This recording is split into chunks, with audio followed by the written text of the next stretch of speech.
Friends, welcome back to my channel.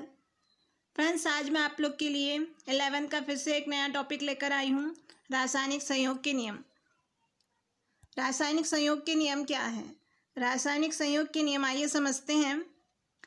रासायनिक संयोग के नियम, जब तत्व आपस में मिलकर यौगिक का निर्माण करते हैं तो कुछ नियम का पालन करते हैं। इन्हीं नियमों को हम रासायनिक संयोग के नियम कहते हैं।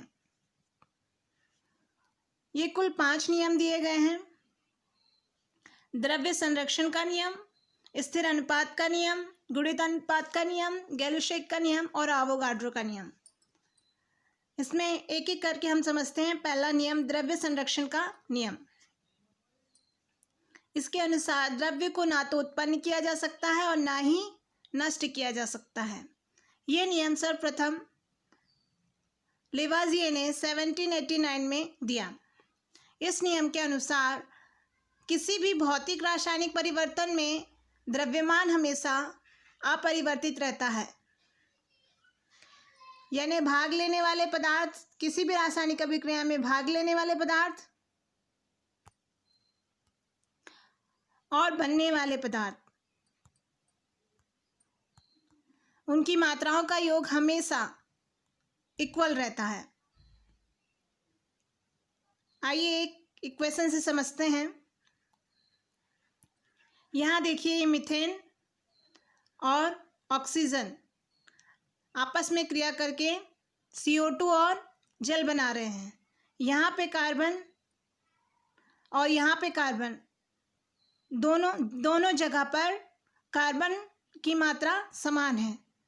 यहाँ पे ऑक्सीजन देखिए 4 है और यहाँ पे भी ऑक्सीजन 4 है, 2 यहाँ और 2 यहाँ। ये क्रियाफल है और ये क्रियाकारक है। दोनों ही तरफ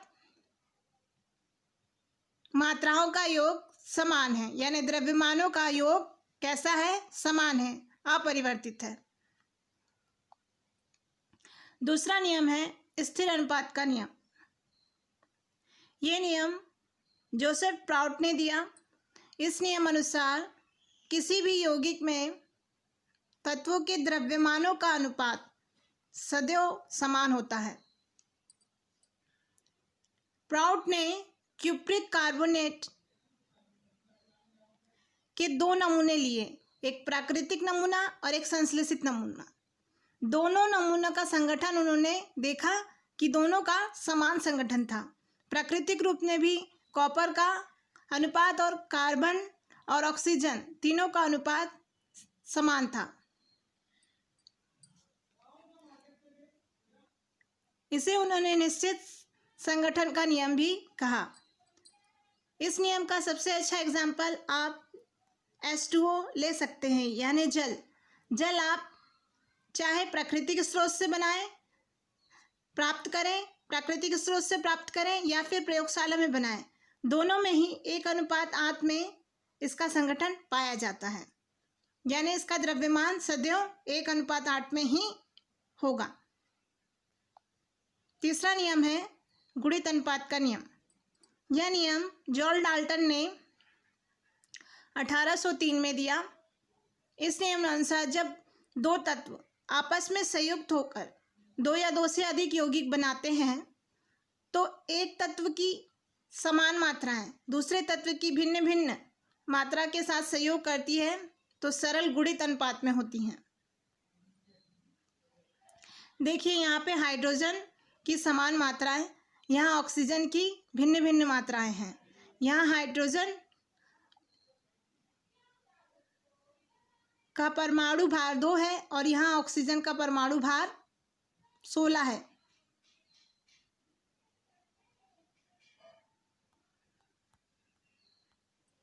यहाँ हाइड्रोजन और ऑक्सीजन संयुक्त होकर जल बना रही हैं और यहाँ पे हाइड्रोजन और ऑक्सीजन संयुक्त होकर हाइड्रोजन परऑक्साइड H2O2 बना रही हैं। यहाँ पर आप देख सकते हैं गुणित अनुपात है सरल। यहाँ पर 2 8 16 और 16 दूनी 32।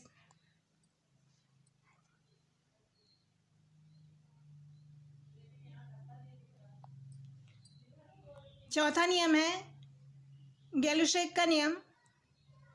ये नियम सन 1808 में गैलुशेक ने दिया। इस नियम अनुसार जब भी रासायनिक अभिक्रिया में गैसें संयुक्त होती हैं तो सरल अनुपात में होती हैं यदि समान ताप और दाब हो। इसका एग्जाम्पल हम ले सकते हैं, जैसे हाइड्रोजन 100 ml और ऑक्सीजन 50 ml हो तो 100 ml जल प्राप्त होता है, यानी उनका अनुपात सरल अनुपात 2:1 होगा।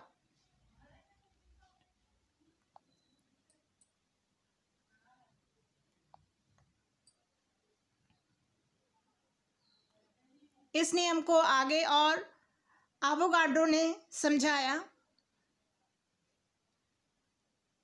आइए समझते हैं एवोगाड्रो का नियम क्या है।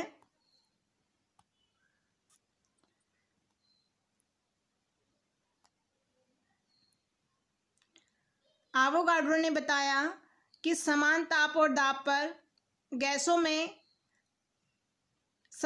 के समान आयतन में अणुओं की संख्या हमेशा समान होती है। एक एग्जाम्पल के द्वारा समझते हैं, जैसे यहाँ पे हाइड्रोजन 2 आयतन और ऑक्सीजन 1 आयतन आपस में संयुक्त होकर 2 आयतन जल देते हैं। देखिए ये 2 आयतन हाइड्रोजन के हैं और 1 आयतन ऑक्सीजन का है। दोनों ही संयुक्त होकर क्या दे रहे हैं, 2 आयतन जल दे रहे हैं। यानी दोनों में कैसा है, अनुपात सरल है और अणुओं की संख्या कैसी है, समान है। यहाँ भी हाइड्रोजन की द्रव्यमान और अणुओं की संख्या समान है और यहाँ पर भी समान है। इस वीडियो में इतना ही। अगर आपको मेरा ये वीडियो अच्छा लगा है तो लाइक, शेयर और सब्सक्राइब कर दीजिएगा। Thanks for watching.